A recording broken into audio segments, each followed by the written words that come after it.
अब हम एक बहुत क्रूशल राज्य की बात करते हैं, बिहार की। बिहार में सीट शेयरिंग को लेकर के पेच इतना फंसा है कि नीतीश कुमार के अलायंस से बाहर जाने तक की बातें होना शुरू हो गई। बिहार में सीट शेयरिंग का झगड़ा कांग्रेस और लेफ्ट की वजह से बढ़ा है। कांग्रेस और लेफ्ट यहां पर ज्यादा सीटों की डिमांड कर रहे हैं, लेकिन जेडीयू इसके लिए बिल्कुल तैयार नहीं है। कांग्रेस को डिमांड से 6 कम सीटें ऑफर की जा रही हैं और लेफ्ट को डिमांड से 3 कम सीटों का ऑफर दिया गया है। पेच कहां पर फंसा हुआ है यह आपको बता दें। जेडीयू और आरजेडी दोनों 17-17 सीटों से कम पर राजी नहीं होना चाहते। इन दोनों ने जो ऑफर दिया है उसके मुताबिक कांग्रेस पार्टी 4 सीटों पर लड़े। कांग्रेस पार्टी चाहती है 10 सीटें। लेफ्ट को 2 सीट का ऑफर दिया गया है, वो मांग रही है अपने लिए 5 सीटें। बिहार में सीट शेयरिंग को लेकर जो घमासान है उसके बीच जेडीयू के नेता और नीतीश कुमार के करीबी मंत्री अशोक चौधरी का एक बड़ा स्टेटमेंट सामने आया।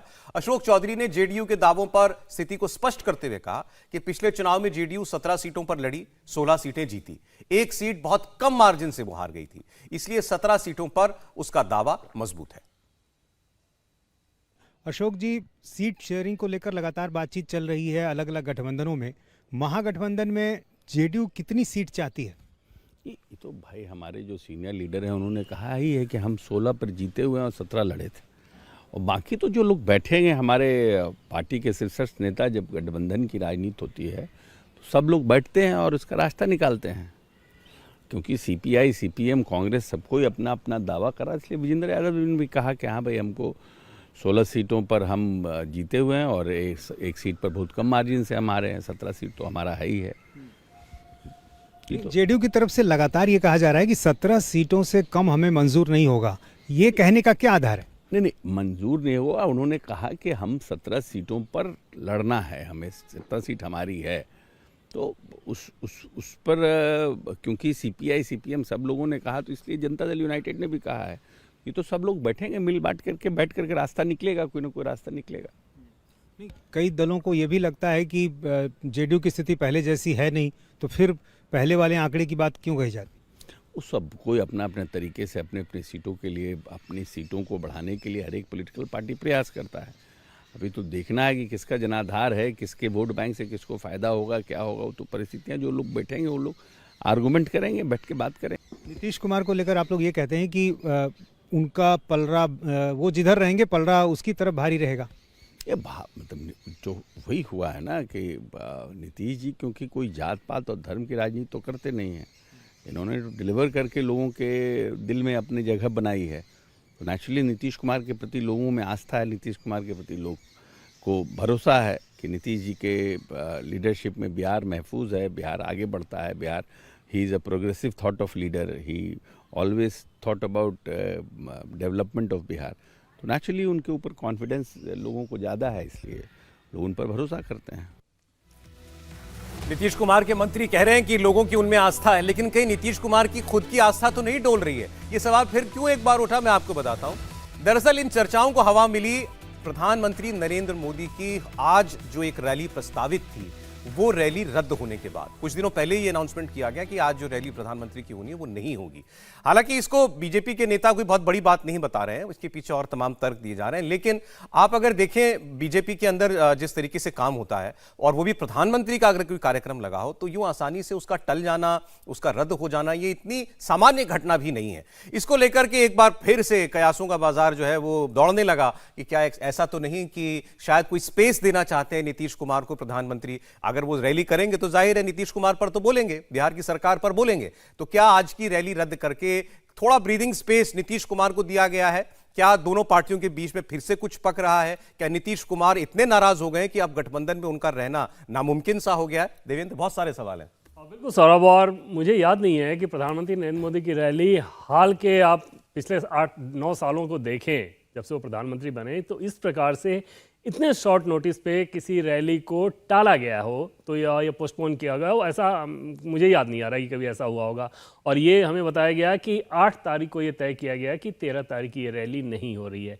तो इसका सीधा, अच्छा, उसमें जो चीज़ें कही जा रही है, जैसे मान लीजिए आप कहें कि 22 तारीख को क्योंकि राम मंदिर का अभियान है तो उसमें बीजेपी संगठन लगी हुई है, तो अब रैली जब आप करते हैं और प्रधानमंत्री की रैली करते हैं तो समझा जा सकता है कि संगठन का इन्वॉल्वमेंट बहुत ज़्यादा होता है, तो शायद वो एक तर्क दिया जा रहा है। लेकिन राम मंदिर की तारीख तो पहले से तय थी, ऐसा तो है नहीं कि राम मंदिर की तारीख अभी तय हो। तो जब रैली की तारीख आपने तय की थी तो आपको पता है कि हाँ 22 को राम मंदिर का कार्यक्रम होना है।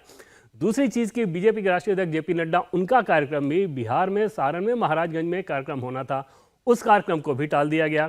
तो ऐसे में समझा जा सकता है कि ये सुगबुगाहट तो शुरू हो ही जाएगी। और ये सुगबुगाहट सौरभ ऐसा नहीं है कि ये जर्नलिस्ट के बीच की ये सुगबुगाहट है, ये सुगबुगाहट तो बीजेपी, जेडीयू, आरजेडी जैसे दलों में शुरू हो गई कि क्या बात है, क्यों इसको टाला गया, कहीं ऐसा तो नहीं कि फिर नीतीश कुमार कुछ करने वाले हैं। क्योंकि ये सारी चीज़ें इतने गोपनीय तरीके से होती हैं, पिछले उदाहरण को अगर याद कर लें, और इतने टॉप लेवल पे होती हैं कि वो इन्फॉर्मेशन बाकी किसी को नहीं मिलता है। लेकिन जैसे ये खटपट शुरू हुई थी, ललन सिंह को हटाए जाने की जब स्थिति बदली थी, तो उस समय बिहार बीजेपी के अध्यक्ष सम्राट चौधरी का चार्टर प्लेन से दिल्ली आना, और वो चार्टर प्लेन से आनन फानन में आप समझ सकते हैं कि पटना की कई सारे फ्लाइट हैं, लेकिन उतना भी इंतजार नहीं किया गया, चार्टर प्लेन भेज के उनको बुलाया गया। तो चार्टर प्लेन से उनका दिल्ली आना, फिर दिल्ली दौरे को उनका किसी भी और नेता से कुछ भी साझा नहीं करना कि मैं किस लिए गया था, क्या बातचीत हुई, क्या मुलाकात हुई, किस नेता से मैं मिला, कुछ भी बताया नहीं गया। उसके बाद सम्राट चौधरी ने एक तरह से नीतीश कुमार के खिलाफ बयान देने में काफ़ी सतर्कता बरती है क्योंकि वो प्रदेश अध्यक्ष हैं, तो समझा जा सकता है कि वो अगर कुछ बोल रहे हो तो वो पार्टी की लाइन है, और वो अगर कुछ नहीं बोल रहे हैं तो वो भी पार्टी की लाइन है। क्या उन्हें कोई निर्देश दिया गया था, इस बात को लेकर भी सुगबुगाहट चल रही है। अब समझा जा सकता है, कम से कम सौरभ, इतना चीज़ यकीनी तौर पे कहा जा सकता है कि बीजेपी ने उस मामले में नीतीश कुमार कब क्या कुछ कर दें, उस हिसाब से शायद वेट एंड वॉच की स्थिति में ज़रूर होगी। और जो नेता भी ये कहते हैं कि बीजेपी का दरवाज़ा नीतीश कुमार के लिए एकदम से बंद है, राजनीतिक तौर पर इस बात का कोई मतलब नहीं है। नीतीश कुमार अगर गठबंधन, एनडीए गठबंधन में आना चाहें, बिल्कुल उनका स्वागत किया जाएगा, शर्तें बिल्कुल अलग होगी, इसमें भी कोई दो राय नहीं। लेकिन ऐसा नहीं है कि उनको ये कह दिया जाएगा कि पिछली बार क्योंकि आप छोड़ के चले गए तो इसलिए आप यहाँ पे नहीं आ सकते। और उसके पीछे सबसे बड़ी वजह यह है कि अगर लोकसभा चुनाव से पहले नीतीश कुमार विपक्षी गठबंधन को छोड़ते हैं तो आप समझ सकते हैं कि विपक्षी गठबंधन, जो कि ऑलरेडी बहुत खराब स्थिति में है, उनके छोड़ने के साथ ही एकदम से धराशायी हो जाएगा मोरल और परसेप्शन के तौर पर, और वो बीजेपी क्यों नहीं चाहेगी।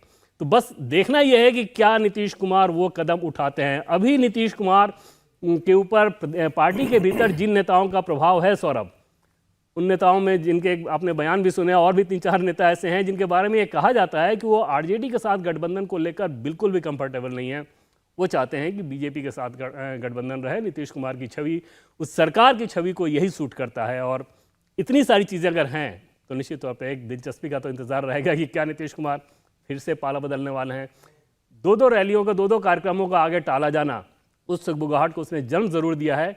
यकीनी तौर पे कोई इंफॉर्मेशन नहीं है। लेकिन एक के बाद एक आपने जैसा घटनाक्रम बताया, उसमें 2 कार्यक्रम बाहर बीजेपी के रद्द होना, जिसमें से एक प्रधानमंत्री का कार्यक्रम हो, बिहार बीजेपी प्रदेश अध्यक्ष को आनन फानन में दिल्ली बुलाया जाना, और जो आपने कहा कि अब ऐसा लगता है कि दबदबा जेडीयू के अंदर उन नेताओं का है जो बीजेपी के साथ ज्यादा कंफर्टेबल अपने आप को महसूस करते हैं। एक क्रम में तो घटनाएं हो रही हैं कम से कम। बिल्कुल, और बहुत स्वाभाविक क्रम में घटनाएं हो रही हैं सौरभ, कि ये उसी दिशा में जाता दिख रहा है। जैसे उन नेताओं की फिर से अगर हम बात कर लें, आप तो चाहे विजय चौधरी की बात कर लें, अशोक चौधरी की बात कर लें, संजय झा की बात कर रहे हैं, ये लोग नीतीश कुमार जी के बेहद करीबी हैं।